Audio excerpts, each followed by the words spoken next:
Cette histoire se passe énormément d'années plus tard. Léo était un anthropologue de 62 ans.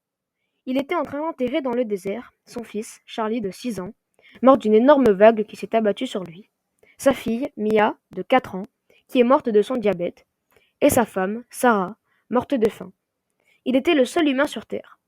D'un coup, un bruit retentit en plein désert. Un vaisseau extraterrestre apparut. Une navette sortit de ce vaisseau avec des extraterrestres aux commandes.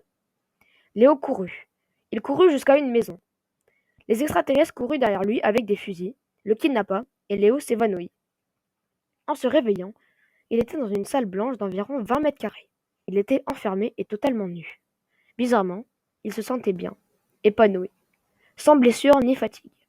Une porte s'ouvrit, une femme marcha vers lui. C'était une extraterrestre. Elle parlait sa langue en télépathie. Cette espèce parlait en télépathie et a donc dû mettre un implant dans la tête de Léo pour qu'il sache faire de même. Léo donna son nom, mais la fille ne put donner le sien car inaudible pour l'homme. Elle demanda donc à Léo de la renommer. Elle s'appelait donc Leia. Celle-ci lui donna des vêtements pour qu'il puisse l'accompagner avec le maître de mission. Léo voulait savoir qui était ce maître de mission. Elle dit qu'elle voulait des renseignements sur eux, les hommes, avant de divulguer l'identité du maître de mission. Léo expliqua la révolution agricole, comme quoi elle se rendait la vie de plus en plus dure, comme quoi on était des chasseurs-cueilleurs, et on est devenus des cultivateurs-éleveurs, comme quoi il s'agissait d'un cercle vicieux.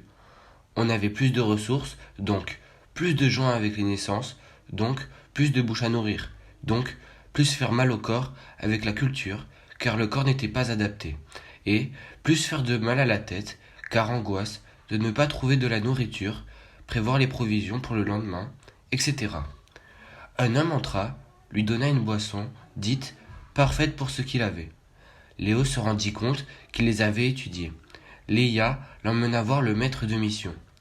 Il alla au-dessus du vaisseau, une vue splendide sur la Terre et l'univers.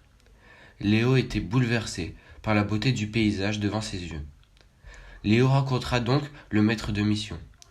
Il raconta comment les hommes ont disparu de la Terre et fut bouche bée de la déclaration du maître de mission. Qui était-il? Que lui a-t-il dit? Comment ont-ils disparu les hommes? A-t-il un lien avec la disparition de l'homme? Est-ce qu'il nous observait depuis longtemps? Pourquoi? Quelle était cette mission? Avait-elle un lien avec l'humanité? A-t-il un plan avec Leila pour que l'humanité revive? Vont-ils retourner sur Terre? Un tas de questions trottent dans vos têtes. Pour répondre à celles-ci, lisez.